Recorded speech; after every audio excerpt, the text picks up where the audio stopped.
고요한 음악이 흐릅니다. 안녕하십니까? 영원한 삶과 신비에 대한 이야기를 나누는 시간입니다. 우리는 누구나 삶의 마지막 여정을 생각합니다. 그리고 그 여정의 끝에서 우리의 육신을 어떻게 돌려보내야 할지에 대한 선택의 순간을 마주하게 됩니다. 오늘날 한국 사회에서는 화장이 보편적인 장례 문화로 자리 잡았습니다. 더 실용적이고 간편하며 현실적인 대안으로 여겨지기 때문입니다. 하지만 혹시 우리가 편리함 속에서 잊고 있는 더 깊은 영적인 의미가 있지는 않을까요? 만약 죽음 이후 우리의 영혼이 마지막으로 자신의 육신을 돌아보는 순간이 있다면, 그리고 그 눈에 비친 것이 수십 년간 영혼의 집이었던 몸이 뜨거운 불길 속에서 사라지는 모습이라면, 그 순간 영혼은 무엇을 느끼게 될까요? 오늘 우리는 세상의 장막 너머를 볼 수 있었던 성인 피에트렐치나의 성비오 신부님의 증언을 통해 이 무거운 질문에 대한 답을 찾아보고자 합니다. 이 이야기는 누군가를 두렵게 하려는 것이 아닙니다. 오히려 우리가 죽음과 부활, 그리고 인간 육신의 존엄성에 대해 더 깊이 이해하고 사랑하는 이들을 위해 더 신중한 선택을 할 수 있도록 돕기 위함입니다. 이야기의 끝까지 함께하시어 당신과 당신이 사랑하는 모든 이들의 영혼을 보호할 수 있는 지혜를 얻으시길 기도합니다. 비오 신부님은 우리 시대의 문화가 가르치는 것과는 전혀 다른 시각으로 인간의 육신을 바라보셨습니다. 세상은 육신을 그저 영혼이 잠시 머물다 떠나는 일시적인 껍데기 혹은 소모품처럼 여기지만 산 조반니 로톤도의 이 겸손한 수도자는 그 안에서 영원한 가치를 보았습니다. 한번 생각해 보십시오. 우리의 몸은 단순히 영혼을 담는 그릇이 아닙니다. 하느님의 손길로 직접 빚어진 작품입니다. 우리의 피부는 세례성사의 물로 축성되었고 우리의 입술과 혈관은 성체성사를 통해 주님의 몸을 받아 모셨습니다.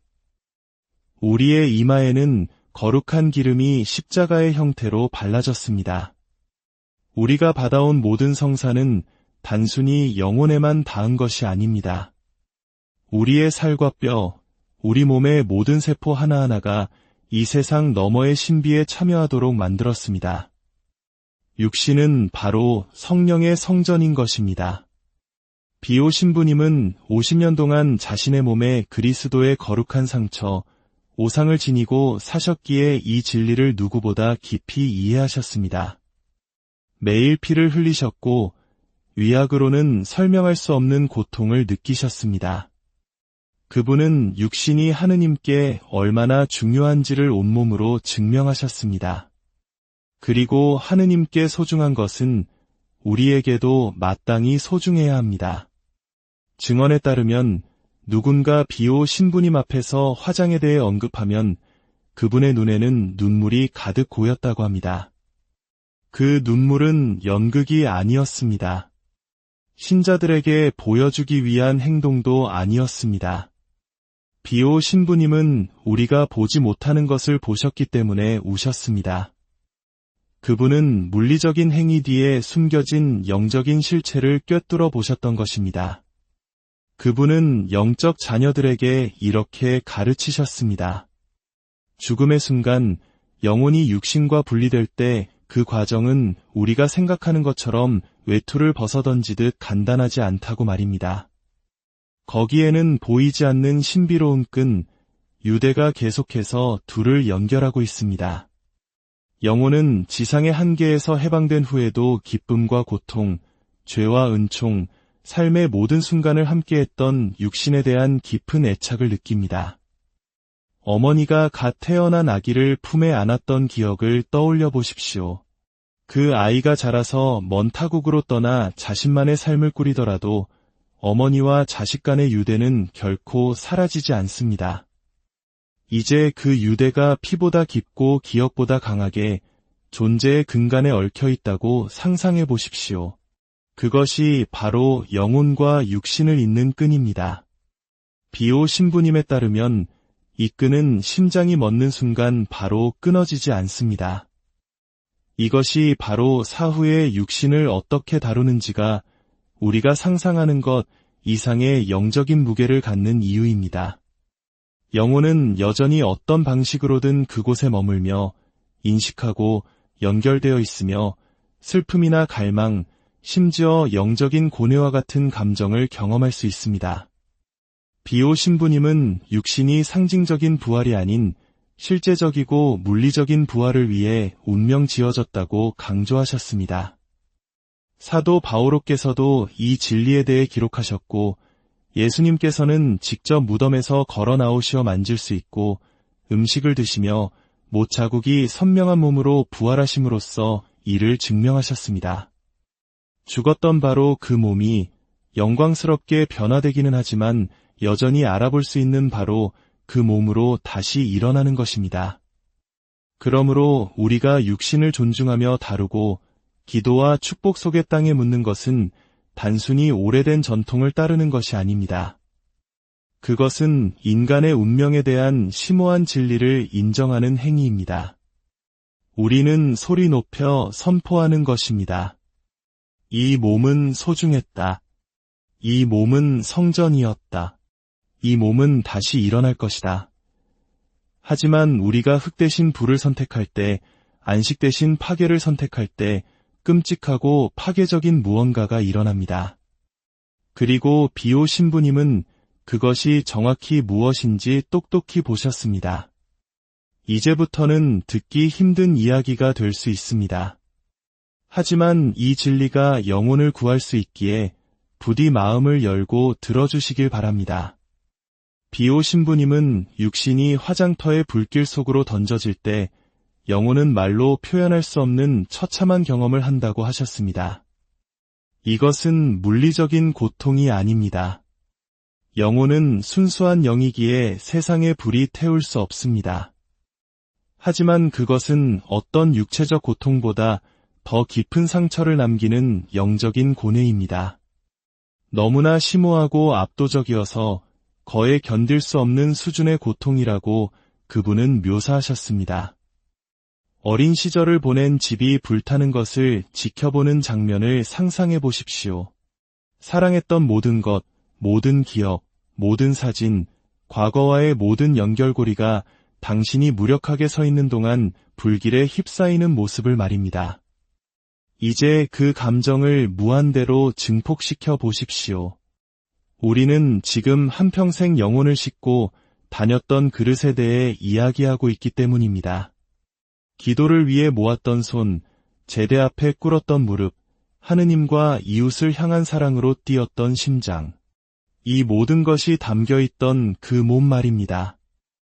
죽음 이후에도 육신과 영혼 사이의 유대는 마치 튕겨진 기타 줄처럼 계속해서 진동합니다. 그리고 불이 육신을 파괴할 때 그 줄은 깨끗하게 끊어지는 것이 아닙니다. 폭력적으로 절단되고 갈기갈기 찢어집니다. 영혼은 그 폭력의 메아리가 충격파처럼 자신의 존재 자체를 뒤흔드는 것을 느낍니다. 비오 신부님은 의심의 여지가 없는 명확한 어조로 이렇게 말씀하셨습니다. 나는 한때 자신의 거처였던 육신이 불길에 삼켜지는 것을 보며 우는 영혼들을 보았다. 그들의 울음은 교만이나 두려움에서 비롯된 것이 아니었다. 그것은 인간의 언어로는 이름 붙일 수 없는 너무나 깊은 슬픔, 바로 하느님의 선물이 인간의 선택에 의해 파괴되는 것을 보는 슬픔이었다. 이 말씀의 의미를 깊이 생각해 보십시오.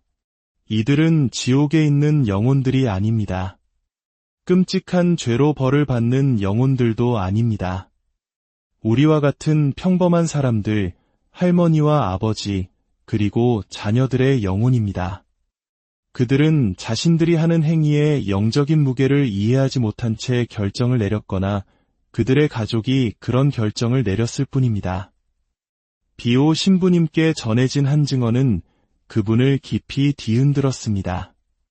한 여인이 화장된 지 몇 달 후 딸의 꿈에 나타났습니다. 딸은 화장이 더 현대적이고 깨끗하며 묘지나 부지를 관리하는 번거로움이 없는 방법이라고 생각해서 선택했습니다.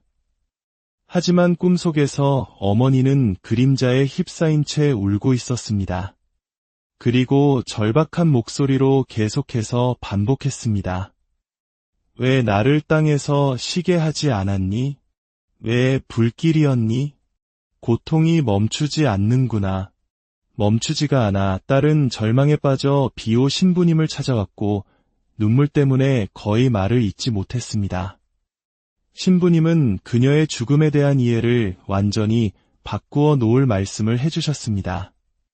그대의 어머니 영혼은 육신이 신경 말단으로 느끼는 그런 방식의 고통을 느낀 것이 아닐세. 영혼은 자신이 여전히 사랑하는 것이 파괴되는 것을 영적으로 느낀 것이야. 영혼과 육체를 잇는 끈이 폭력에 의해 끊어졌고 그 폭력은 오직 기도와 하느님의 자비만이 치유할 수 있는 상처를 남겼다네. 이것은 현실을 있는 그대로 이해하는 것에 대한 이야기입니다. 비오 신부님은 육신이 불탈 때 영혼은 그것을 일종의 거절로 인식한다고 설명하셨습니다. 마치 한평생 이룬 모든 것, 그 육신 안에서 받은 모든 성사가 인간의 손에 의해 지워지는 것처럼 느낀다는 것입니다. 그 혈관을 통해 흘렀던 은총, 그 육신에 머물렀던 성령의 성전이 단 몇 시간 만에 재로 변해버리는 것입니다. 악마는 모든 화장을 축하한다고 비오 신부님은 종종 말씀하셨습니다. 화장 자체가 대죄이기 때문이 아니라 그것이 육신의 중요성에 대한 인류의 커져가는 무례함을 상징하기 때문입니다. 사탄은 육신을 증오합니다. 왜냐하면 그리스도께서 죄와 죽음을 정복하신 곳이 바로 육신 아니었기 때문입니다. 예수님께서는 형체 없는 유령으로 우리를 구원하지 않으셨습니다. 그분은 실제 육신을 취하셨고 그 육신 안에서 돌아가셨으며 그 육신 안에서 부활하셨습니다. 우리가 육신을 쓰고 버리는 물건처럼 취급할 때 우리는 의도했든 아니든 물질은 중요하지 않다고 물리적 세계는 진정한 영적 의미가 없다고 말하는 것과 같습니다. 그리고 그것이 바로 우리 영혼의 적이 필사적으로 우리가 믿기를 원하는 바입니다. 이제 매장과 불의 폭력성에 대해 우리가 절실히 이해해야 할 점을 말씀드리겠습니다. 축성된 땅에 시신이 안치될 때 강력한 무언가가 일어납니다. 현대 세계가 완전히 잊어버렸지만 비오 신부님은 결코 가르치기를 멈추지 않으셨던 사실입니다. 축복받은 땅이 시신을 받아들일 때 그것은 단순히 흙이 뼈를 덮는 것이 아닙니다. 그것은 포옹입니다. 그 땅 자체는 이 목적을 위해 특별히 기도되고 축성되고 구별된 곳입니다. 비오 신부님에 따르면 천사들은 무덤 주위에 모여 보초처럼 지키고 섭니다. 그들은 그곳에서 바쳐진 모든 기도를 들어올려 그 기도를 날개에 실어 하느님의 옥좌로 곧장 가져갑니다. 새벽녘의 묘지를 상상해 보십시오. 지평선 위로 막 떠오르는 태양, 돌에 새겨진 조용한 약속처럼 땅에서 솟아오른 십자가들, 여전히 슬픔으로 떨리는 손이 놓아둔 꽃들, 살았던 삶과 주어진 사랑의 이야기를 들려주는 이름과 날짜들. 각 무덤은 누군가가 소중했다는 증거입니다. 누군가가 사랑받았다는 증거입니다. 누군가가 나팔 소리가 울리고 모든 죽은 이가 일어날 아침을 기다리고 있다는 증거입니다. 그곳에는 존엄성이 있습니다. 대리석과 화강암에 새겨진 희망이 있습니다. 우리가 사랑하는 사람들이 유령이나 기억이 아니라 온전하고 치유되어 집으로 돌아온 바로 그 모습으로 다시 일어날 것이라고 믿는다는 가시적인 증거가 있습니다. 하지만 화장 후에는 어떻습니까? 축복받은 땅은 어디에 있습니까? 비와 눈과 세월을 견디며 지키는 십자가는 어디에 있습니까?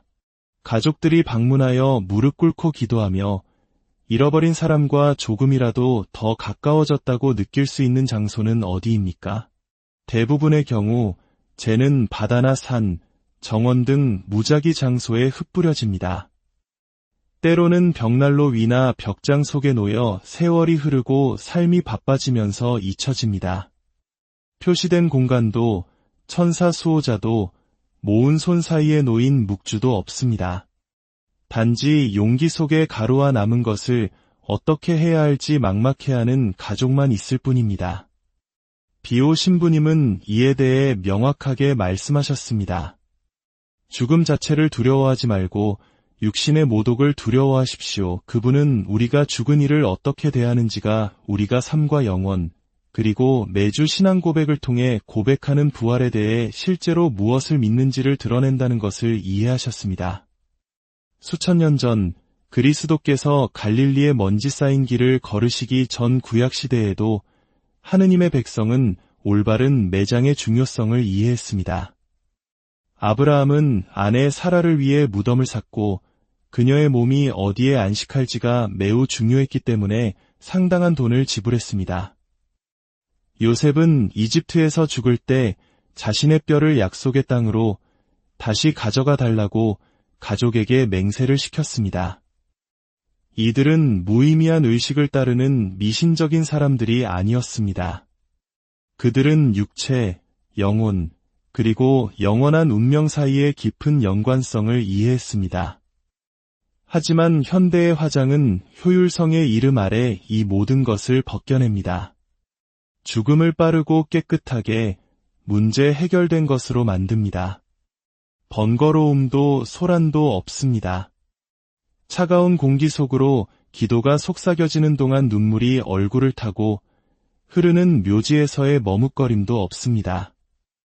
그러나 그 모든 효율성과 편리함 속에서 우리는 진정한 슬픔과의 접촉을 잃습니다. 신비와의 접촉을 잃습니다. 우리가 믿는 모든 것의 심장이 되어야 할 부활에 대한 신앙과의 접촉을 잃습니다. 비오 신부님은 연옥의 환시를 보셨습니다. 그분은 연옥의 영혼들이 정화되는 모습을 똑똑히 보셨습니다. 그 영혼들은 지옥불이 아니라 하느님 사랑에 정화하는 불꽃 속에서 마치 금이 불 속에서 정련되듯 천국을 위해 준비되고 있었습니다. 그리고 그분은 많은 영혼들이 그들의 육신이 적절한 사랑과 축복 없이 영혼의 여정을 돕는 기도와 예식 없이 화장되었기 때문에 훨씬 더 강렬하게 고통받고 있다고 말씀하셨습니다. 그분은 결정적인 차이점을 설명하셨습니다. 연옥의 불은 사랑으로 정화한다. 그것은 우리를 하느님으로부터 멀어지게 하는 모든 것을 태워 없애는 하느님의 자비이다. 그러나 화장의 불은 계산적이고 효율적인 차가운 인간의 결정에서 비롯된다. 그리고 영혼은 그것을 거절과 유기로 느끼며 마치 죽어서조차 아무도 그 소중함을 존중해주지 않는 것처럼 느낀다. 이제 제가 직접적으로 묻고 싶습니다. 당신의 몸이 안식을 취한다는 것이 무엇을 의미하는지 진지하게 생각해 본 적이 있습니까? 부활이 실제로 어떤 모습일지 심각하게 고려해 본 적이 있습니까? 아니면 그저 주변 문화가 정상이라고 말하는 것을 받아들이고 살아오셨습니까? 예수님께서는 우리에게 약속하셨습니다. 우리 영혼이 만화 속 유령처럼 모호하고 영적인 천국을 떠다닐 것이라고 약속하지 않으셨습니다. 그분은 부활, 실제적이고 만질 수 있는 육신의 부활을 약속하셨습니다. 어떤 분들은 이렇게 말할 것입니다. 하느님은 전능하시니 재에서도 얼마든지 우리를 부활시키실 수 있다. 네, 기술적으로는 사실입니다. 하느님은 무엇이든 하실 수 있습니다. 하지만 그 대답은 핵심을 완전히 놓치고 있습니다. 문제는 하느님의 능력이 아니라 우리의 신앙, 우리의 존경심, 그리고 인류를 위한 하느님의 계획 안에서 육신이 실제로 무엇을 의미하는지에 대한 우리의 이해입니다. 2000년 동안 그리스도인들이 기도와 눈물과 희망으로 죽은 이를 묻어온 데에는 이유가 있습니다. 고대 로마가 화장을 표준 절차로 시행했을 때 초기 교회가 그에 맞서 싸운 데에는 이유가 있습니다. 옛 가톨릭 묘지들이 스페인어와 이탈리아어로 캄포산토스, 즉 축복받은 밭이라 불렸던 데에는 이유가 있습니다. 그곳은 시신을 버리고 잊어버리는 편리한 장소가 아니었습니다. 추수날을 기다리며 온 세상에 나팔 소리가 울려 퍼지기를 기다리며 그리스도께서 영광 속에 돌아와 모든 영혼을 변화되고 새로워진 육신으로 다시 부르실 그 순간을 기다리며 어두운 흙 속의 씨앗처럼 육신이 잠자는 밭이었습니다. 만약 당신의 가족 중 누군가가 화장되었다면 절망에 빠지지 마십시오.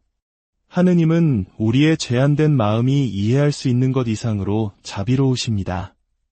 비오 신부님은 우리에게 죄책감을 주기 위해 이 지식을 공유하신 것이 아니라 우리를 자유롭게 할 진리로 깨우치기 위해 공유하셨습니다. 그리고 더 중요하게는 지금 고통받는 영혼들을 도울 수 있는 실질적인 방법을 우리에게 주셨습니다. 그분은 화장된 육신을 가진 영혼들을 위해 기도할 것을 특별히 권고하셨습니다. 그들에게는 위로가 필요하기 때문입니다. 지금 당장 시작할 수 있는 일이 있습니다. 화장된 고인 한 분 한 분을 위해 성모송을 3번 바치십시오. 진실한 사랑과 지향을 담아 마음에서 우러나오는 간단한 기도입니다. 비오 신부님은 이 기도가 영혼이 간절히 필요로 했지만 육신이 불에 삼켜질 때 받지 못했던 포옹을 준다고 말씀하셨습니다. 만약 유골에 접근할 수 있다면 혹은 그저 유골이 어디에 보관되어 있는지 안다면 그곳에 성수를 뿌리십시오. 성수는 미신이 아닙니다.